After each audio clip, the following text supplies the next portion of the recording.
ग्रंथराज श्री चैतन्य चरितामृत मध्य लीला अध्याय 6। अध्याय का नाम है सार्वभौम भट्टाचार्य की मुक्ति और प्यार संख्या।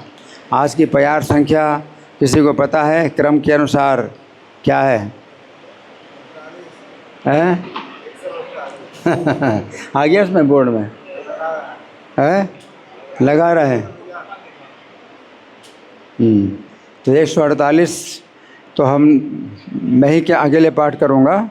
149 का तात्पर्य है, तो 148 में स्वयं पाठ करूँगा। वेदेर निगूढ़ अर्थ बूझन न है, पुराण वाक्य सही अर्थ कराय निश्चय। तो यहाँ पर चैतन्य महाप्रभु क्या कह रहे हैं? वेदेर निगूढ़ अर्थ बूझन न है। वेदों के जो गूढ़ अर्थ है वो जो है सामान्य लोग नहीं समझ पाते हैं। पुराण वाक्य सही अर्थ कराए निश्चय। और पुराण में जब वो बातें आती हैं तो फिर निश्चित हो जाता है। वेदों की जो बातें हैं माइक नीचे करूं? अब ठीक है? अब ठीक है? सही।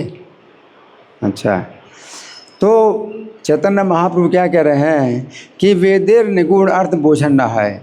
चैतन्य महाप्रभु सार्वभौम भट्टाचार्य को बता रहे हैं कि वेदों के जो अर्थ हैं वो बड़े गूढ़ हैं, है ना। बोझन न है, ये समझ में नहीं आते, है ना। ये जब वही बातें जब पुराण में आती हैं तो फिर अर्थ जो है स्पष्ट हो जाता है ना। क्यों? क्योंकि वेदों में जो बातें हैं वो केवल सिद्धांत है। वेदों में केवल सिद्धांत है ना। और पुराण में क्या है? सिद्धांत के साथ साथ प्रयोग भी है, प्रैक्टिकल। जैसे आप लोग विज्ञान के कक्षा में आप पहले जो है सिद्धांत पढ़ते हैं, थ्योरी पढ़ते हैं, उसके बाद फिर आपको जो है प्रयोगशाला में ले जाया जाता है और प्रयोग कराया जाता है। तो फिर वो जो है समझ में आता है, क्यों प्रयोग करके फिर जो है वो समझ में आ जाता है कि क्या सिद्धांत है, उसका प्रयोग, है ना। तो जो पुराण है वो जो है प्रैक्टिकल है, वेदों का प्रैक्टिकल है, वो प्रयोगात्मक ज्ञान, है ना। तो वेदों में जो है परम सत्य का जो वर्णन है वो किस प्रकार से किया गया है कि नाम नहीं बताया जाता, नाम गूढ़ है। नाम भी जो है वेदों में गुप्त रखा गया है ना।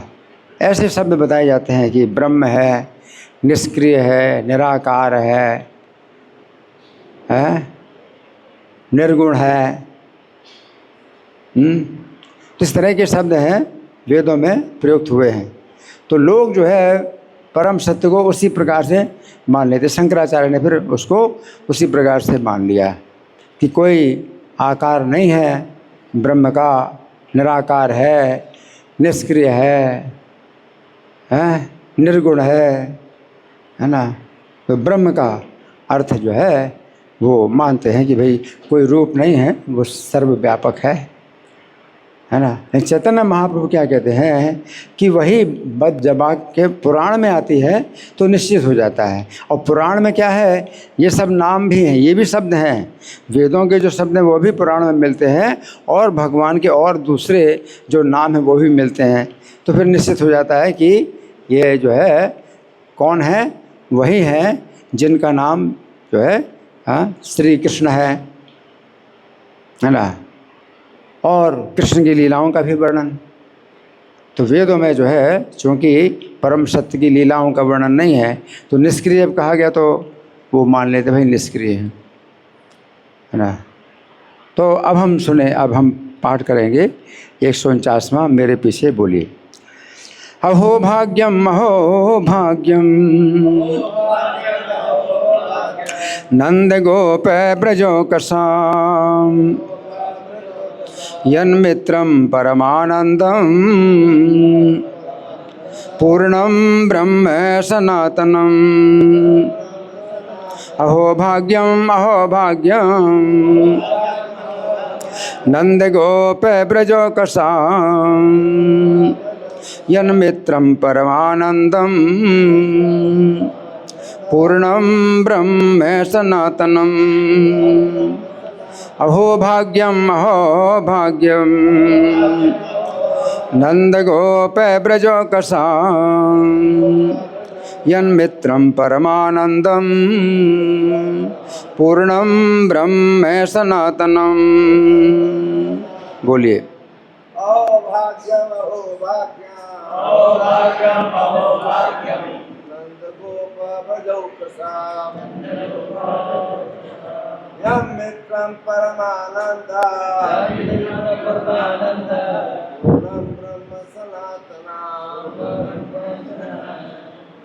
बोलिए। और कोई?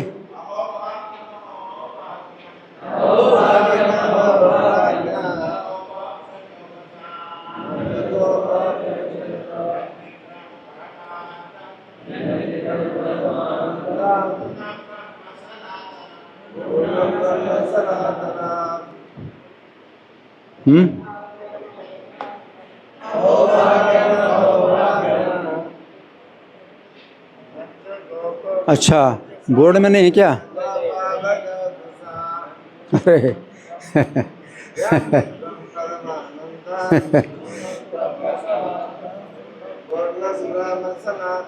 वही मैं सोच रहा हूँ कि पढ़ क्यों नहीं रहे सब लोग। बोर्ड ही हटा दिया। बोर्ड हटा दिया है क्या? हट गया?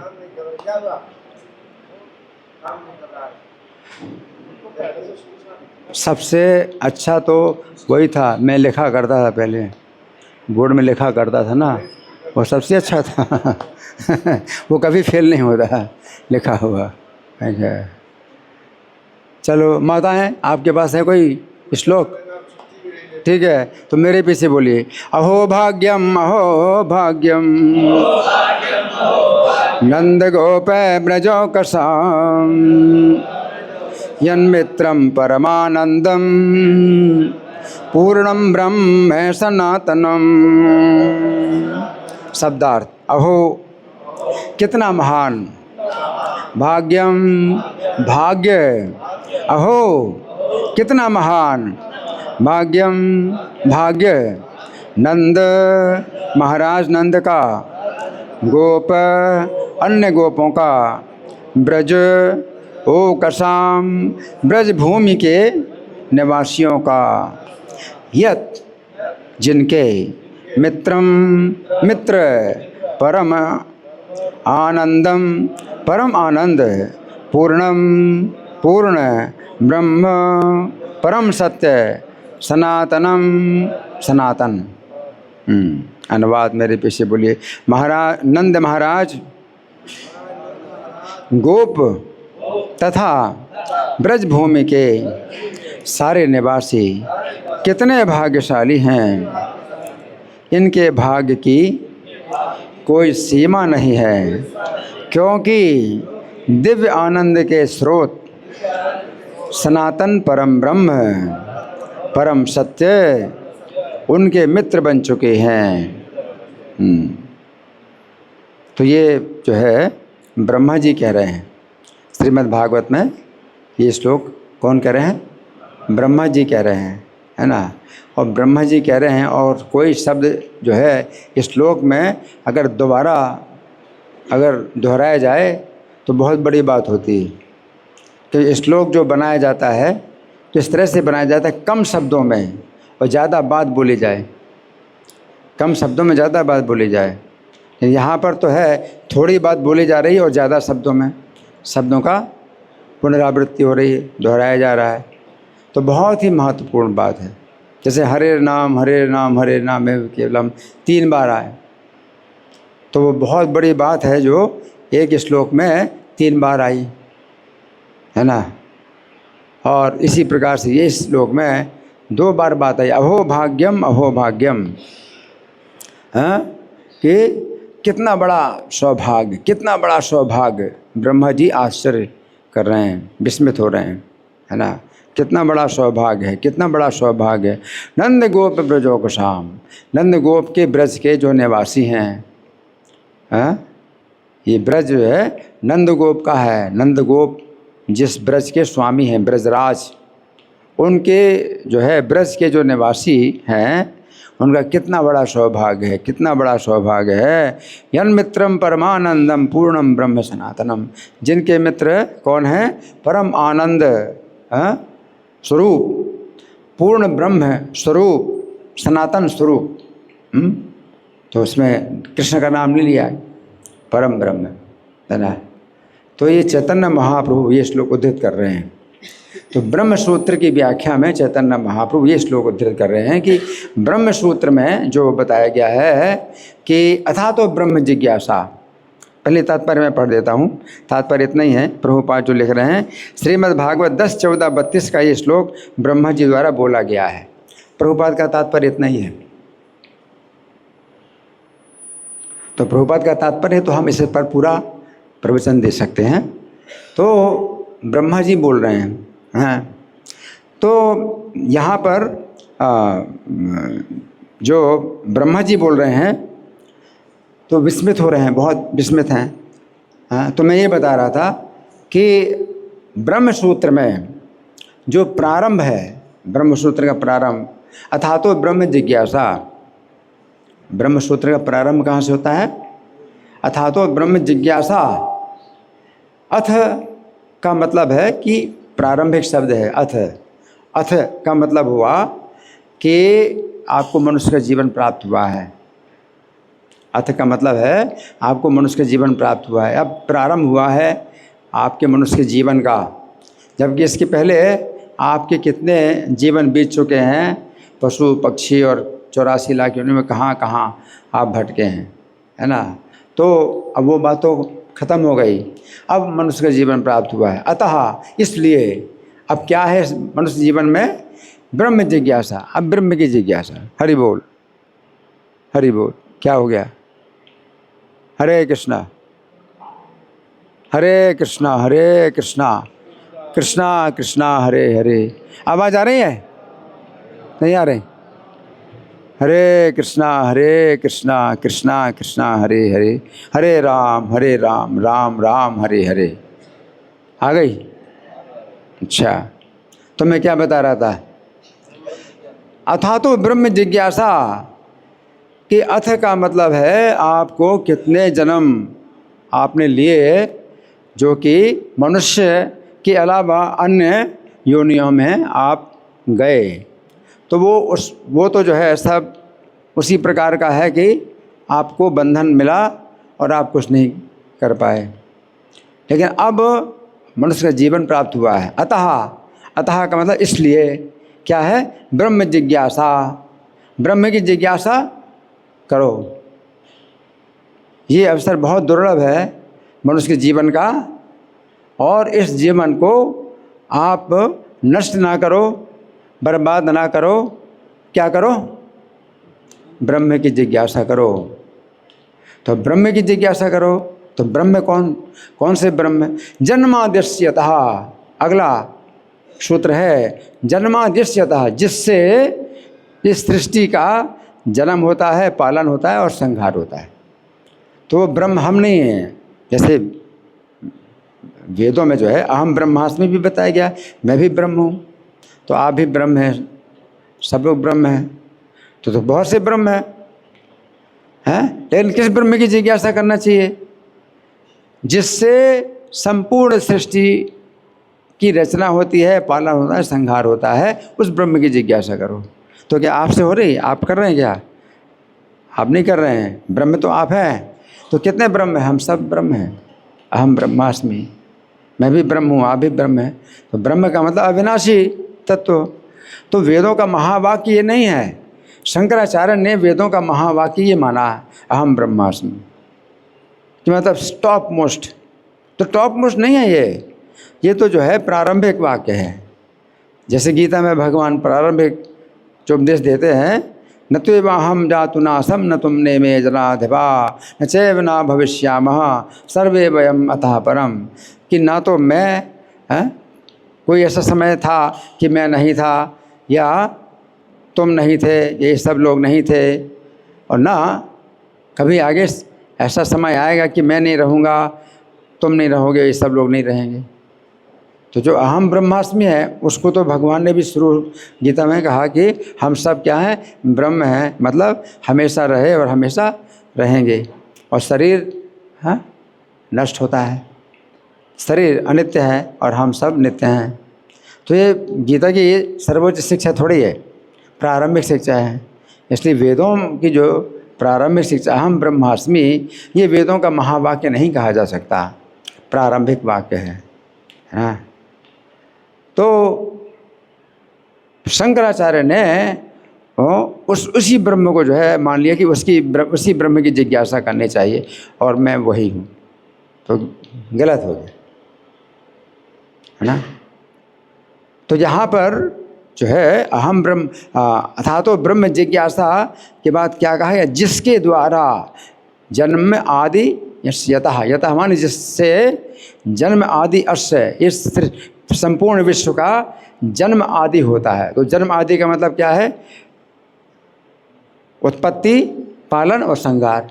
आदि का मतलब, जन्म आदि का मतलब उत्पत्ति और पालन और संहार होता है। उस ब्रह्म की जिज्ञासा करनी चाहिए। तो वो हम नहीं हैं, ना आप नहीं हैं, ये सब कोई यहाँ जितने लोग बैठे हैं कोई नहीं है।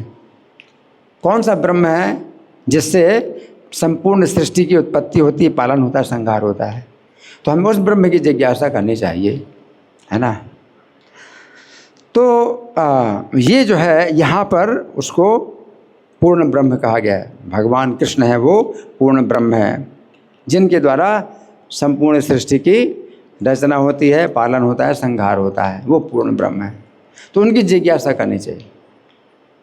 तो कभी ब्रह्म भी उसको कहा जाता है, कभी परम ब्रह्म कहा जाता है, कभी पूर्ण ब्रह्म कहा जाता है, कभी पर ब्रह्म, कभी परात्पर ब्रह्म कहा जाता है। तो श्री कृष्ण के लिए जो है सभी शब्दों का प्रयोग किया जाता है। हमारे लिए ब्रह्म शब्द का ही प्रयोग हो सकता है, पर ब्रह्म या पूर्ण ब्रह्म शब्द का प्रयोग हमारे लिए, आपके लिए नहीं हो सकता। जीव तत्व के लिए जो है ब्रह्म शब्द का प्रयोग किया जा सकता है ना। तो यहाँ पर जो है जो जिज्ञासा होनी चाहिए वो हमें उस ब्रह्म की जिज्ञासा होनी चाहिए, पूर्ण ब्रह्म की जिज्ञासा होनी चाहिए, जिसके द्वारा संपूर्ण सृष्टि की रचना होती है और पालन होता है और संहार होता है ना। तो ये जो है चैतन्य महाप्रभु इस बात की स्थापना कर रहे हैं, है ना। तो भगवान श्री कृष्ण के लिए ये शब्द, और प्रभुपाद ने भी एक तात्पर्य में बताया है, प्रभुपाद ने भी एक तात्पर्य में बताया है क्या, कि अर्जुन कह रहे हैं गीता में, अर्जुन गीता में कहते हैं, क्या कहते हैं, परम ब्रह्म है, परम धाम है, पवित्रम परमम भवान, पुरुषम शाश्वतम दिव्यम आदिदेवम अजम विभुम, है ना। तो एक तात्पर्य प्रभुपाद भी जो है ये श्लोक गीता का, तो गीता में अर्जुन भी कह रहे हैं। तो इसलिए जिस ब्रह्म की हमें जिज्ञासा करनी चाहिए वो श्री कृष्ण ही है। हमें श्री कृष्ण के विषय में सुनना चाहिए। परीक्षित महाराज ने भी प्रश्न किया श्रीमद् भागवत में कि इस मनुष्य के जीवन में किसका हमेशा चिंतन करना चाहिए, हमेशा जिसका श्रवण करना चाहिए, किसके बारे में हमेशा कीर्तन करना चाहिए, किसके बारे में, है ना, तो किसका करना चाहिए, है ना। और विशेष रूप से मेरे जैसा मृत्यु के निकट व्यक्ति है उसे किसका श्रवण करना चाहिए, किसका कीर्तन करना चाहिए, है ना। तो वो जो तत्व है वो कौन है, श्री कृष्ण है। श्री कृष्ण के ही संबंध में हमें हमेशा सुनना चाहिए। मनुष्य का जीवन हमें इसीलिए प्राप्त हो रहा है ना। तो यहाँ जो है श्रीमद् भागवत में और गीता में, है ना, कृष्ण के लिए इन शब्दों का प्रयोग मिल रहा है ना। तो अब हम सुनेंगे पद्म पुराण में, पद्म पुराण की का जो है पाताल खंड है।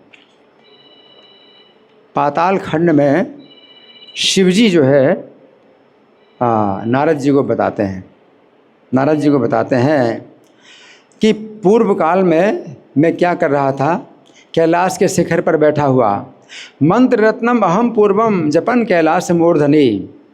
सुने सब लोग? शिव जी ने नारद जी को कहा कि मंत्र रत्नम अहम पूर्वम जपन कैलाश मूर्धनि, कैलाश के शिखर पर बैठा हुआ मैं मंत्र, महामंत्र जो है मैं पूर्व काल में जप कर रहा था। ध्यायन नारायणम देवम अवश्यम गहने बने, और उस मंत्र के जप के साथ साथ में नारायण देव का जो है चिंतन कर रहा था, ध्यान कर रहा था, गहने बने, गहन वन में। ततस्तु भगवान तुष्ट प्रादुरास ममाग्रता, तो उस समय भगवान संतुष्ट होकर के मेरे सामने प्रकट हो गए। कौन से भगवान? नारायण भगवान। ब्रीताम वर इत्युक्ते, और जब उन्होंने कहा कि तुम वर मांगो, मुझसे कहा वर मांगो। किससे कहा? शिव जी से कहा है कि वर मांगो मम अपि उद्घाट लोचने, है ना। तो तो मैंने भी जो है फिर आंखें खोली, ध्यान कर रहा था अंदर, और बाहर से आवाज़ आई तो मैंने आंखें खोली, है ना। तो क्या देखा? दृष्टो देवा प्रिया युक्ता, तो मैंने देखा कि भगवान अपनी प्रिया से जो है के साथ में संस्थितो गरुड़ोपरि स्थित हैं, गरुड़ के ऊपर स्थित हैं भगवान नारायण। अपनी प्रिया, कौन है उनकी प्रिया? लक्ष्मी जी। तो लक्ष्मी जी के साथ गरुड़ पर स्थित है। मैंने देखा दृष्टो देवा प्रिया युक्ता संस्थितो गरुड़ोपरि प्रणिपात्या अवोच अहम, तो मैंने उनको प्रणाम किया और उनसे कहा वरदम कमलापति, वो कमलापति हैं भगवान, वर देने वाले हैं। तो मैंने कहा यद रूपम ते कृपा सिंधु परमानंददायकम, तो हे कृपा सागर, आपका वो रूप मैं देखना चाहता हूँ जो परम आनंददायक है। सर्वानंदाश्रयम नित्यम, और समस्त आनंद का आश्रय हो, नित्य हो, और मूर्तिमत, आनंद की मूर्ति जो है, सर्वतोदेखम, सबसे अधिक आनंद की मूर्ति है। निर्गुणम निष्क्रियम शांतम यद ब्रह्मेति विदुर्बुधा, हाँ, तो वेदों ने जिसको ब्रह्म कहा, निर्गुण कहा है, निष्क्रिय कहा है और निराकार कहा है, तो वो मैं देखना चाहता हूँ। तो शिव जी का भी संशय है, तो शंकराचार्य ने जो है संशय ना करके उसी को ब्रह्म मान लिया है, जो कि जीव तत्व है ब्रह्म, उसको मान लिया। जबकि शिव जी के अंदर संशय है तो जानना चाहते हैं कि वेदों ने जिसको ब्रह्म कहा, निर्गुण कहा, निष्क्रिय कहा, तो फिर लगता तो यही है कि भाई कोई ना तो ब्रह्म में कोई क्रिया है और ना कोई ब्रह्म का रूप है, ना ब्रह्म का जो है कोई नाम है, तो नाम रूप और गुण, ना कोई गुण है। तो ये जो है सामान्य बुद्धि से ये जो है विचार आता है कि वेदों ने जब परम सत्य को इस प्रकार कहा है तदहम द्रष्टुमिच्छामि, तो शिव जी कहते हैं मैं उसको देखना चाहता हूँ। चक्षुर्भ्याम परमेश्वर, अपने नेत्रों से मैं देखना चाहता हूँ वेदों ने उसको जो कहा है। ततो मामा है भगवान, तब जो है भगवान मुझसे बोले प्रपन्नम कमलापति, मैं शरणागत हो गया भगवान के। तो भगवान मुझ शरणागत से कमलापति भगवान बोले तदद्य दक्ष से रूपम, कि तुम आज उसी रूप को देखोगे, यत्ते मनसी कांक्षितम, जो तुम्हारे मन में इच्छित है, तुम्हारे मन में जो इच्छा है तुम उस रूप को देखोगे। यमुना पश्चिमे तीरे गच्छ वृंदावनम मम, तो तुम जो है यमुना के पश्चिमी तट पर जाओ, वहाँ पर मेरा वृंदावन है। इत्युक्तांतर्दधे देवः, इस पर ऐसा कह करके भगवान अंतर्धान हो गए। कौन भगवान अंतर्धान हो गए? नारायण भगवान अंतर्धान हो गए। तिक्तुंतर्दधे देवः प्रिया युक्तो जगतपति, वो जगतपति भगवान अपनी प्रिया के साथ में अंतर्धान हो गए। अब हम अप्यागतस्तर ही, और मैं भी अब जो है आया वहाँ पर। यमुनाया तटम शुभम, यो यमुना जी का जो मंगलमय तट है वहाँ पर मैं भी आया। मैं आया, कौन? शिव जी आए। तत्र कृष्णम अपश्यम चा सर्वदेवेश्वरम स्वरम, तो वहाँ पर मैंने कृष्ण को देखा। सर्वदेवेश्वरम सर्वदेवेश्वरेश्वरम, समस्त देवताओं के ईश्वरों के भी ईश्वर, देवताओं के ईश्वर और उनके भी ईश्वर, सर्वदेवेश्वरेश्वर है ना। कृष्ण को मैंने देखा।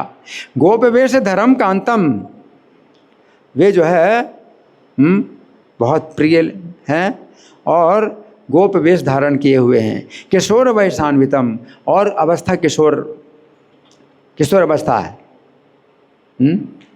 तो किशोर अवस्था कितनी होती है? 10 से 15 वर्ष के बीच में, है ना। तो किशोर अवस्था, उनकी अवस्था वास्तव में कितनी बताई गई है? 14 साल 9 महीना 7.5 दिन, 15 साल, हाँ 15 साल 9 महीना 7.5 दिन की अवस्था उनकी नित्य अवस्था है। तो यहाँ पर बताया गया है कि किशोर अवस्था में प्रिया स्कंधे सुविन्यस्तम, और अपनी प्रिया के कंधे में उन्होंने वाम हस्तम अनु, अपना बड़ी सुंदर बाईं भुजा जो है रखी हुई है। भगवान कृष्ण की ने बहुत सुंदर अपनी बाईं भुजा अपनी प्रिया के कंधे में रखे हुए हैं। हसंतम हास्यंतम चा, और हंस रहे हैं और हंसा भी रहे हैं। मध्य गोपी कदम्ब की, गोपियों के मध्य में भगवान जो है अपनी प्रिया के साथ हंस रहे हैं और अपनी प्रिया को हंसा रहे हैं। स्निग्ध मेघ समाभासम, और स्निग्ध मेघ, जो मेघ है स्निग्ध होते हैं, स्निग्ध का मतलब है चिकने, और इसके अंदर जल सजल, जो मेघों में पानी होता है, वर्षा के बादल है, तो वर्षा के बादल के समान उनका शरीर है।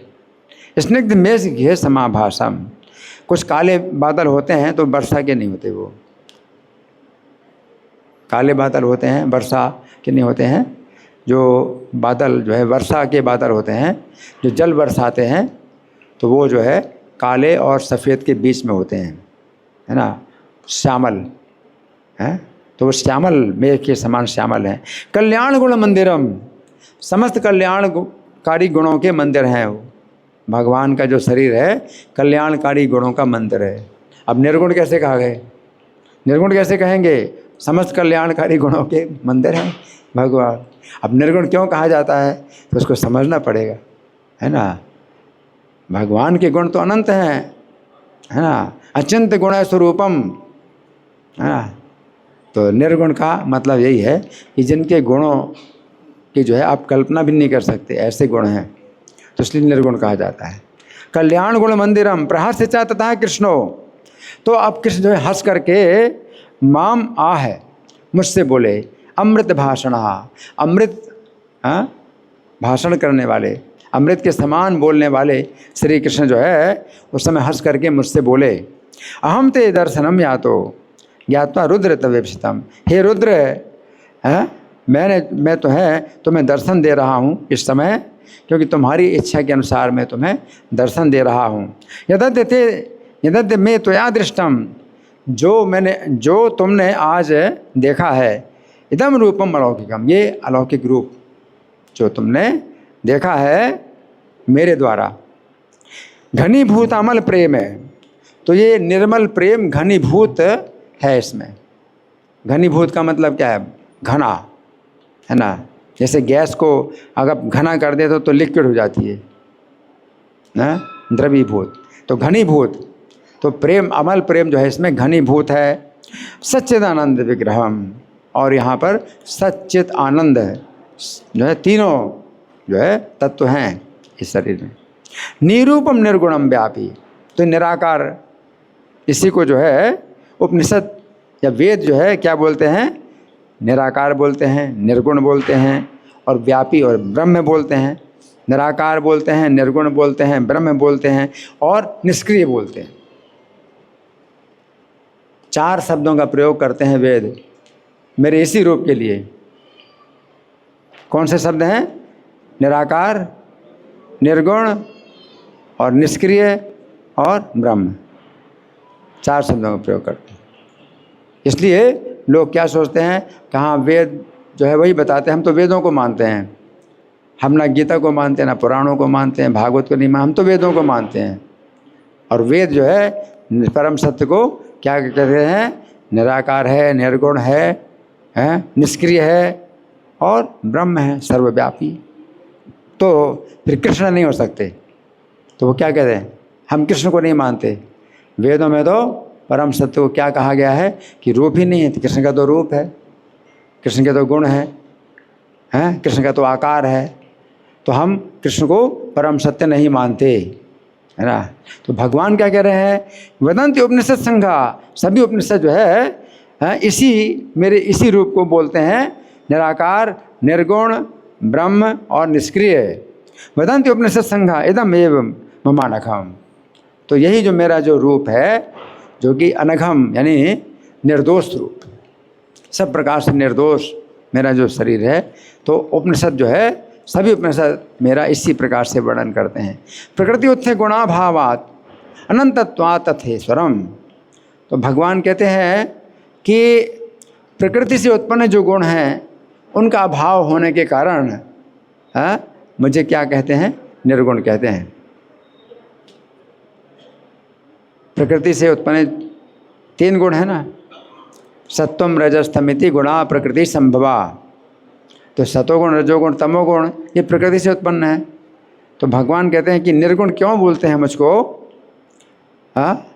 क्योंकि प्रकृति से उत्पन्न जो 3 गुण हैं उनका मेरे अंदर अभाव है, अनंतत्वात् तथे। और मैं जो है अनंत हूँ, तो ये 3 गुण मुझे बांध नहीं सकते। तथेश्वरम असिद्धत्वात् मद्गुणानाम निर्गुणम माम वदन्ति। और निर्गुण मुझे इसलिए भी बोलते हैं कि मेरे गुणों को जो है और किसी व्यक्ति में सिद्ध नहीं किया जा सकता। भगवान के जो गुण हैं, है ना, चाहे सौंदर्य कहें, यश कहें, ज्ञान कहें, कीर्ति, जितने भी गुण हैं भगवान के, वो किसी और दूसरे व्यक्ति में तुलना नहीं हो सकती। इसलिए भी निर्गुण कहते हैं। असिद्धत्वात् मद्गुणानाम निर्गुणम माम वदन्ति। तो उपनिषद जो है इसीलिए मुझे निर्गुण बोलते हैं, है ना। तो इसलिए जो है जो वेदवादी लोग होते हैं तो वो मान लेते हैं कि कोई गुण नहीं है, कोई गुण नहीं है। जबकि भागवत में क्या कहा कि यो व अनंतस्य गुणान अनंतान हरे विमातुम सतुपाल बुद्धि, कि उसकी बुद्धि बच्चों की जैसी हो, जो कि भगवान अनंत गुणों को गिनना चाहता है। रजान से भूमिर गणेर कथनचित तथा विनयव अखिल सत्वधामना। पृथ्वी के धूल कणों को शायद कोई गिन सकते कोई? पृथ्वी के धूल कणों को चाहे शायद कोई गिन ले, लेकिन भगवान के गुणों को नहीं गिना जा सकता, है ना।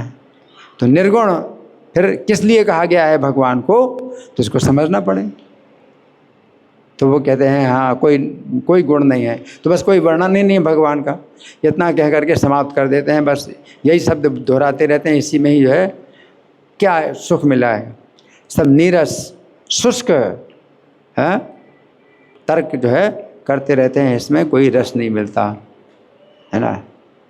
तो जो मायावादी है, जो सिद्धांत है, इसमें कोई रस नहीं मिलता है, बिल्कुल शुष्क है ना।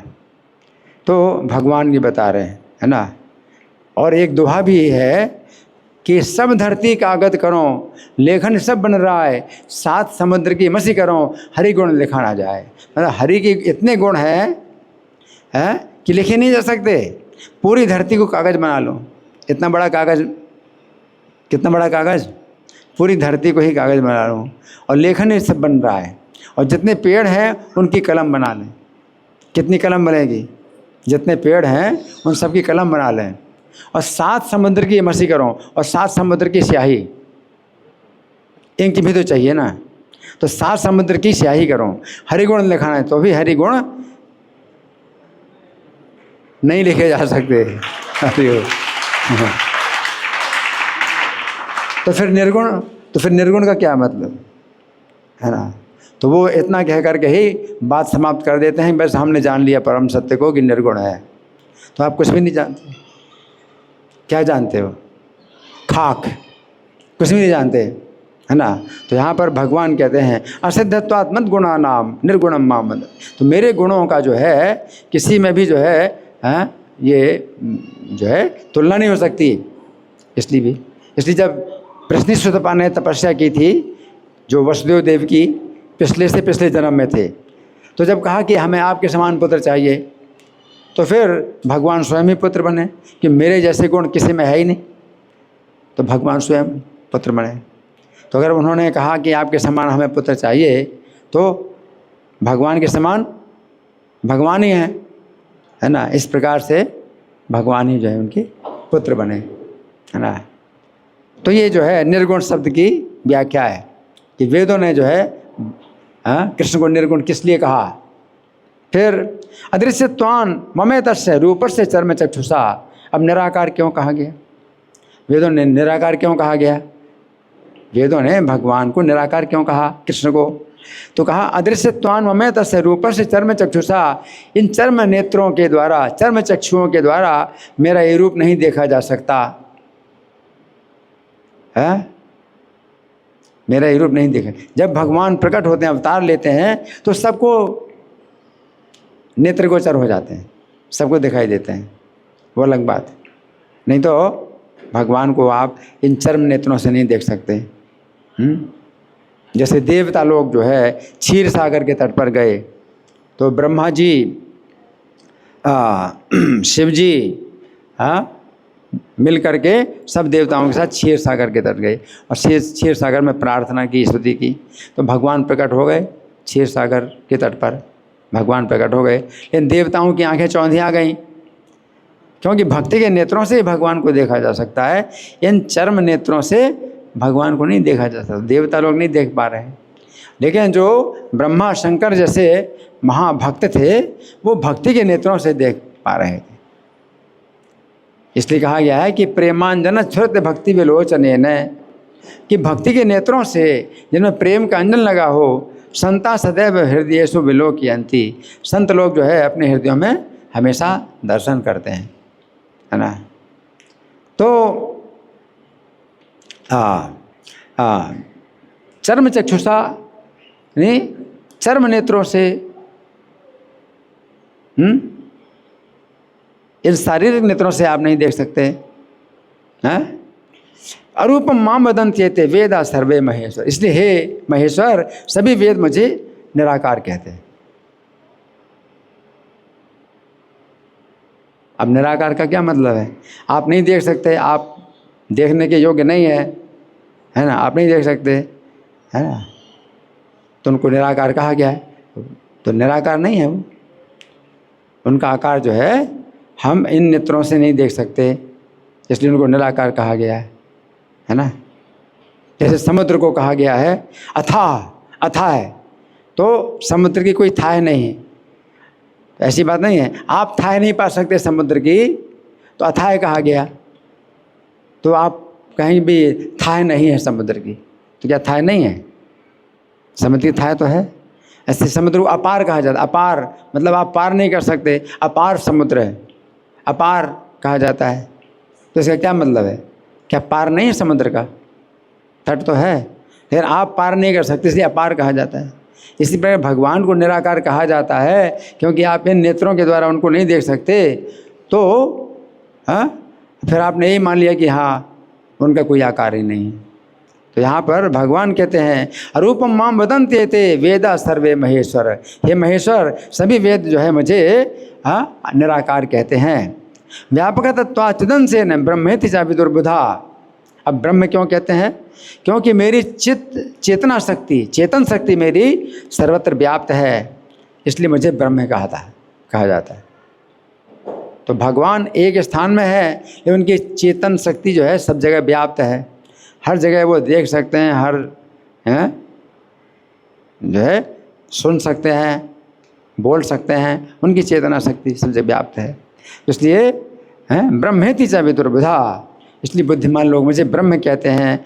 व्यापक तत्वाच्युतं से, है ना। तो श्री कृष्ण एक स्थान में है और उनकी चेतन शक्ति हर स्थान में है, व्यापक है, इसलिए उनको ब्रह्म कहा गया है। अकर्तृत्वात् प्रपंच से निष्क्रियम माम वदन्ति, और निष्क्रिय क्यों कहा गया? वेदों ने निष्क्रिय कहा कि प्रपंच का जो है मैं करता नहीं हूँ, प्रपंच नहीं कर रहा, ये जो सृष्टि पालन संहार के प्रपंच कार्य हैं, इनसे मैं बहुत ऊपर हूँ, इसलिए निष्क्रिय कहा गया। जैसे किसी कंपनी का बॉस होता है तो अपने कार्यालय में वो अपने मित्रों के साथ में हंसी मजाक कर रहा है, बातें कर रहा है, और कंपनी का काम जो है सब कर रहे हैं। जितने मैनेजर हैं और जितने कर्मचारी हैं कंपनी का काम कर रहे हैं, तो उसको आप क्या कहेंगे? जो बॉस, कंपनी का बॉस है, वो कुछ काम नहीं कर रहा। उसी प्रकार से श्री कृष्ण सृष्टि के जितने भी कार्य हैं वो कुछ नहीं कर रहे हैं, इसलिए उनको निष्क्रिय कहा जाता है। लेकिन निष्क्रिय नहीं है, वो भक्तों के साथ नित्य लीलानुरक्तो, एको देवो नित्य लीलानुरक्तो, वो तो नित्य लीला में अनुरक्त हैं, तो निष्क्रिय थोड़ी हैं। क्या कंपनी का जो बॉस है वो कंपनी में जितने भी काम हो रहे हैं वो कुछ नहीं कर रहा है? इसका मतलब क्या? वो कुछ नहीं कर रहा, वो अपने घर के काम कर रहा है या अपने मित्रों के साथ काम कर रहा है अपना, कई तरह की बातें और अपनी जो है करता है, मनोविनोद करता है। तो निष्क्रिय इसलिए कहा गया है कि सृष्टि प्रपंच, सृष्टि का जो प्रपंच है उसमें जो उत्पत्ति है वो ब्रह्मा जी के द्वारा होती है, पालन विष्णु के द्वारा होता है, संहार शिव जी के द्वारा होता है, और कृष्ण को जो है कुछ लेना देना नहीं है, इसलिए निष्क्रिय कहा गया है। अकृतत्वात् प्रपंच निष्क्रिय माम वदन्ति ही, तो वेदों ने जो है मुझको इसलिए निष्क्रिय कहा। लेकिन माया गुण यतो में इंसा कुर्वन्ति सर्जनाधिकम, तो मेरे अंश हैं माया के गुणों के द्वारा ये सर्जन आदि कार्य करते हैं। सृष्टि पालन संहार के कार्य हैं मेरे अंश करते हैं, है ना। तो वो गुणावतार कहे जाते हैं, गुणावतार। सत्व गुण में जो है विष्णु और रजोगुण में ब्रह्मा और तमोगुण में शिव। न करोमि स्वयं किंचित सृष्टि आदिकम अहम शिव, हे शिव सृष्टि आदि के जो कार्य हैं मैं स्वयं नहीं करता, इसलिए क्या कहा जाता है? निष्क्रिय। अब इसका मतलब क्या मान लोगे? वो निष्क्रिय है? नहीं, निष्क्रिय नहीं है, अपने भक्तों के साथ में वो लीला करते हैं भगवान। जन्म कर्म च मे दिव्यम एवं यो वेति तत्वतः, है वो जन्म भी लेते हैं और कर्म भी करते हैं। जो तत्व से जानता है कि दिव्य है तो उनका जन्म नहीं होता, उनका कोई कर्म नहीं होता। ये तो भी क्या है? आनंद, भक्तों को आनंद देने के लिए जन्म लेते हैं और कर्म भी करते हैं भक्तों को आनंद देने के लिए, हैं। तो इसलिए भगवान क्या कहते हैं? ना करोमि स्वयं किंचित सृष्टि आदिकम अहम शिव अहम आसाम महादेव गोपी नाम प्रेम में बेहवलः, मैं इन गोपियों के प्रेम में हमेशा बेहवल रहता हूँ। सृष्टि का कार्य सब हो रहा है, उनकी आज्ञा से सब कार्य हो रहा है सृष्टि का, है। और मैं क्या करता हूँ? हे महादेव आसाम गोपी नाम अहम प्रेम में बेहवला, इन गोपियों के प्रेम में मैं बेहवल रहता हूँ। क्रियांतरम न जान, और कोई कार्य जानता नहीं मैं, और दूसरे कार्य में नहीं जानता। ऐसे भगवान ने भागवतम में भी कहा गया है, मदन्य ते न जानन्ति नाहम तेभ्यो मनागपि, है। साधु नाम अहम हृदयम, साधु है साधु नाम हृदयम तो हम अहम साधवो हृदयम मह्यम, साधवो हृदयम मह्यम साधु नाम हृदयम तो हम, साधवो हृदयम मह्यम, साधु लोग मेरे हृदय हैं और साधु नाम हृदयम, और साधुओं का हृदय मैं हूँ। मदन्य ते न जानन्ति, मेरे अलावा वे कुछ नहीं जानते हैं, ना हम ते ज्ञान, और उनके अलावा मैं भी कुछ नहीं जानता। तो जानते सब कुछ हैं, जानते सब कुछ हैं, लेकिन महत्व किसी को नहीं देते। जैसे दुर्वासा मुनि है, तो दुर्वासा मुनि बहुत बड़े तपस्वी हैं और बहुत शक्तियाँ हैं उनके पास तपस्या की। जब अम्बरीश महाराज का अपराध किया तो फिर उन्होंने दुर्वासा मुनि को भी कुछ नहीं समझा, केवल इतनी समझा कि मेरे हृदय में इसने आघात किया है तो इसको दंड देना पड़ेगा। अम्बरीश महाराज को मार डालने के लिए कृत्या उत्पन्न की थी दुर्वासा मुनि ने। तो इतने जो है तपस्वी हैं दुर्वासा मुनि, लेकिन भगवान ने फिर उनकी तपस्या का जो है कुछ भी विचार नहीं किया। इसलिए कहते हैं कि ना हम ते भी, अपने भक्तों के अलावा मैं और किसी को कुछ जानता नहीं, केवल इतना जानता हूँ कि ये मेरा शत्रु है। मेरे भक्त का शत्रु है तो ये कैसा है? मेरा शत्रु है। और मेरे भक्त का अगर कोई मित्र है तो मेरा मित्र है। इतना ही जानता हूँ और कुछ नहीं जानता। कितने गुण हैं उसके, कितना धनी है, कितना तपस्वी है, कितना ज्ञानी है, कितना वो है, कोई नहीं मानता। केवल इतनी मानता हूँ ये मेरा शत्रु है। क्यों? मेरे भक्त का अपराध करता है, ये मेरा शत्रु है। इतना जानता और कुछ नहीं जानता। भक्ति के अलावा मैं कुछ नहीं जानता। भक्ति के संबंध में ही उसको अच्छा या बुरा मानता हूँ। ये अच्छा है, भक्ति के साथ अच्छा व्यवहार करता है तो ये अच्छा है, और भक्ति से बुरा व्यवहार करता है तो ये बुरा है। और कुछ जानता नहीं मैं। तो भक्ति के अलावा मैं कुछ नहीं जानता, है ना। तो यहाँ पर भी गोपियों के प्रेम में विह्वल मैं जो है क्रियांतरम न जानामि, मैं अन्य क्रिया को जानता ही नहीं हूँ। न आत्मान हम अपना, और मैं अपने को भी नहीं जानता, अपने को ही भूला रहता। तो परम सत्य जो है वो निष्क्रिय है। कैसा निष्क्रिय है? नित्य लीला। हाँ, यदि हम लोग कहते हैं नित्य लीला प्रविष्ट, प्रभुपाद को क्या कहते हैं? नित्य लीला प्रविष्ट। तो क्या निष्क्रिय हो गए?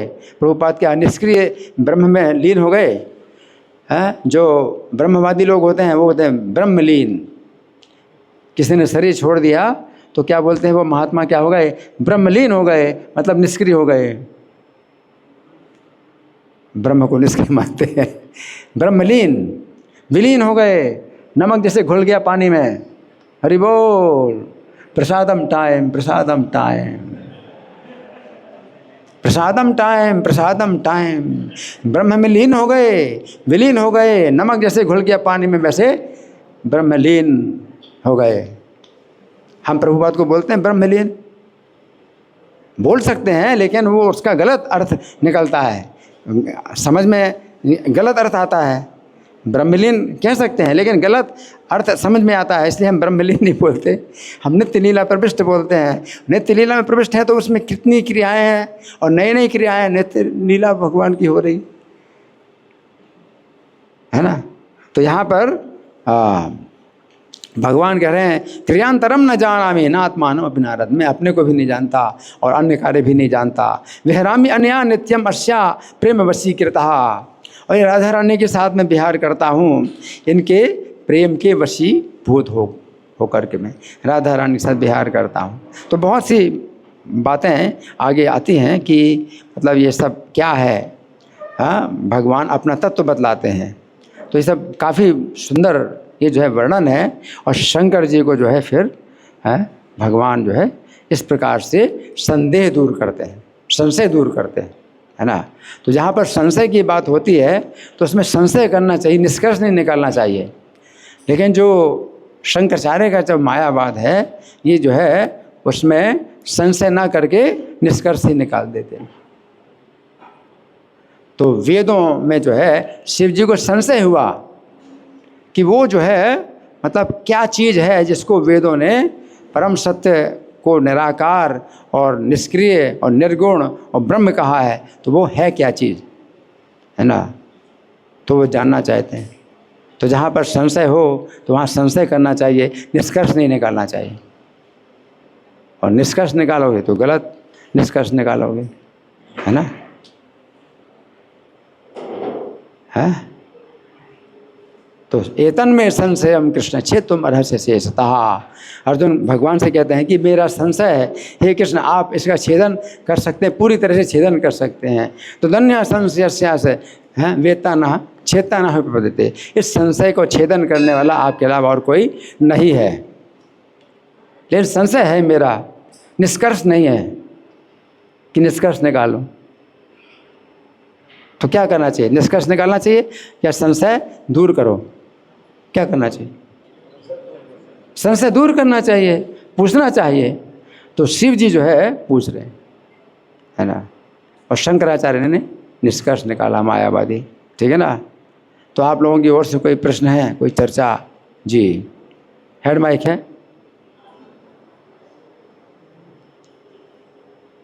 हैंड माइक नहीं, हैंड माइक है?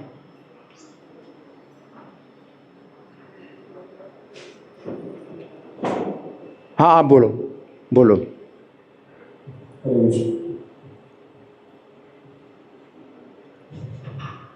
हाँ बहुत मार्गदर्शक कथा था आपका। लीलापुर संतम भगवान श्री कृष्ण वाली पुस्तक से मैंने वेदों की स्तुति जो चैप्टर है उसमें पढ़ रहा था, तो यही समझ नहीं पाया थोड़ा। भगवान के नियमित शत्रु असुर को भी यदि ब्रह्म ज्योति अनायास ही प्राप्त होती है, कंस, शिशुपाल तथा दंतवक्र के समान असुर भी ब्रह्म ज्योति को प्राप्त होते हैं। हाँ, इसका मतलब ये है कि एक भगवान के शरीर से निकला हुआ प्रकाश ब्रह्म ज्योति है ना, तो ब्रह्म ज्योति है ना। और परम सत्य के 3 रूप हैं, ब्रह्मेति, परमात्मेति, भगवानेति शब्दते। परम सत्य के 3 रूप हैं।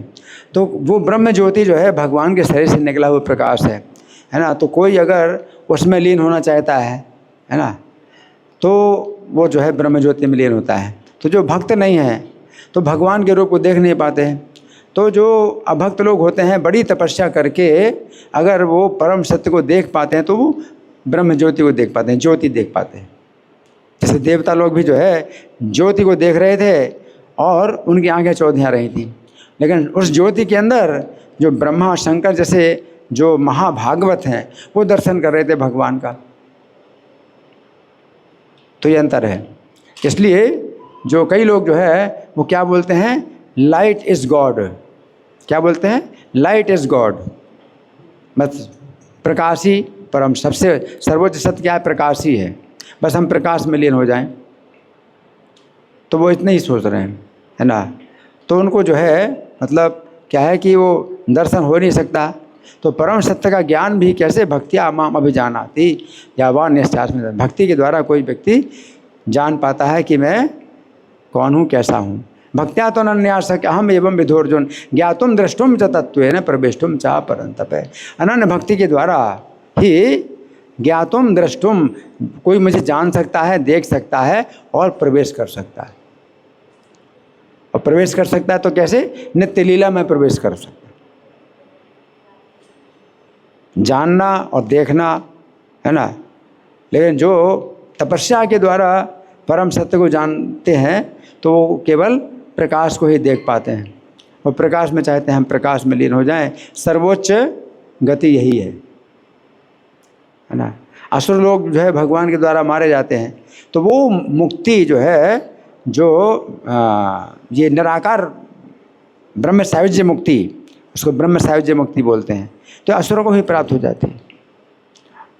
जो निराकारवादी बड़ी तपस्या के द्वारा जो मुक्ति प्राप्त करते हैं तो वो मुक्ति जो है असुरों को भगवान के द्वारा मारे जाने पर प्राप्त हो जाती है। लेकिन जो भक्त लोग होते हैं वो भगवान के नित्य लीला में प्रवेश करते हैं, ठीक है ना। तो वो मुक्ति, उस मुक्ति से चूँकि निष्क्रिय है, उसमें कोई कार्य नहीं, क्रिया नहीं है, तो कब तक रहेंगे? क्योंकि जीव क्रियाशील है, तो इसलिए वो फिर माया की सेवा के लिए फिर से आ जाता है। इसलिए भागवतम में बताया गया है कि ये निर्विंदाक्ष विमुक्त मान्यस, तो ये स्वभावत अभिशुद्ध बुद्धिया, जो अपने को मुक्त समझते हैं, है ना, लेकिन शुद्ध भावना नहीं है, तो ये तो आपके प्रति भाव, प्रेम का भाव या भक्ति का भाव है नहीं, तो बुद्धि शुद्ध नहीं है। आरोही कृष्ण परम पदम तथा पतन तथो, तो परम पद तक पहुंच जाते हैं, यानी ब्रह्म निराकार ब्रह्म तक पहुंच जाते हैं। पतन तथो, परंतु अधा पतित होते हैं, नीचे गिर जाते हैं। अनादित्य उसमें दंग गया, आपके चरण कमलों की सेवा का आदर नहीं करते हैं तो गिर जाते हैं।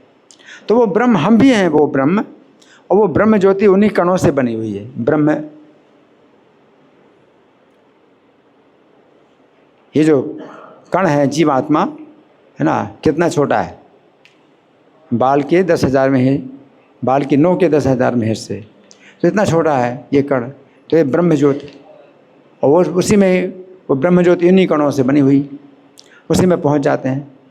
लेकिन भगवान के चरणों की सेवा का आदर नहीं करते हैं तो पतन तथो, तो नीचे आ जाते हैं। फिर माया की सेवा में आ जाते हैं।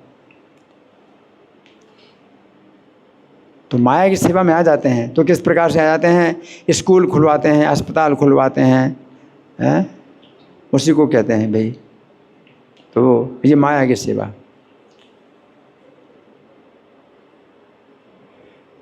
ठीक है ना जी? और कोई प्रश्न है?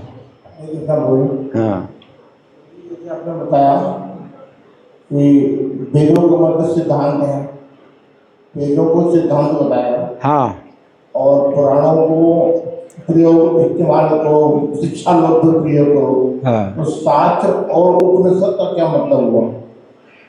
जो वेद है तो वो भगवान का जो है वर्णन करते हैं, लेकिन वो वर्णन इस प्रकार का है, उसको कहते हैं परोक्ष वर्णन। परोक्ष वर्णन का मतलब है प्रत्यक्ष वर्णन नहीं है। जैसे भगवान का नाम, भगवान के रूप का वर्णन वेदों में नहीं मिलता है ना, इस तरह से वर्णन मिलता है। तो इसको समझने के लिए बहुत दिमाग चाहिए। तो ब्रह्मा जी का जो दिमाग है वो जो है वेदों का 3 बार अनुशीलन किया उन्होंने, वेदों का 3 बार अनुशीलन, उनका दिमाग कितना है। तब उन्होंने मतलब निष्कर्ष निकाला कि जीवन का जो है सबसे बड़ा जो लाभ है वो कृष्ण की भक्ति करना है। अब वेदों से जो है, वेदों के द्वारा हम नहीं समझ पा सकते, लेकिन श्रीमद् भागवत क्या है? वेदों का पका हुआ फल है। वेद से ही निकला है श्रीमद् भागवत। ये वेद से ज़्यादा श्रेष्ठ क्यों कहा गया? जैसे पेड़ से जो है फल निकलता है और जब पक जाता है तो पेड़ का ही रस फल में आता है, तो वो फल में आपको जो रस मिलता है वो पेड़ में नहीं मिलता। ठीक है ना? तो पेड़ में आप चाहे जितना भी आप जो है उसको चूसोगे या उसको काटोगे, चूरा बनाओगे, आपको रस मिलेगा नहीं जो फल में मिला, पके हुए फल में। तो वेदों का पका हुआ फल क्या है? श्रीमद् भागवत। तो वेदों में आपको नहीं मिलेगा। वेदेषु दुर्लभम, वेदों में दुर्लभ है भगवान।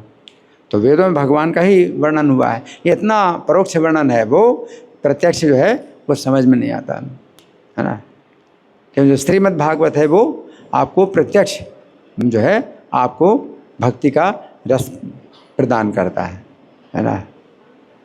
तो इसलिए कहा गया है कि जैसे दूध में जो है घी होता है, दूध में घी होता है, ये घी आप दूध में आप निकाल नहीं सकते है ना। लेकिन घी का जब अलग, दूध से घी जब अलग हो जाता है तो उसका अलग ही स्वाद होता है। उसी प्रकार से श्रीमद् भागवत जो है वेदों से निकला है और वेदों से अलग ये हो गया।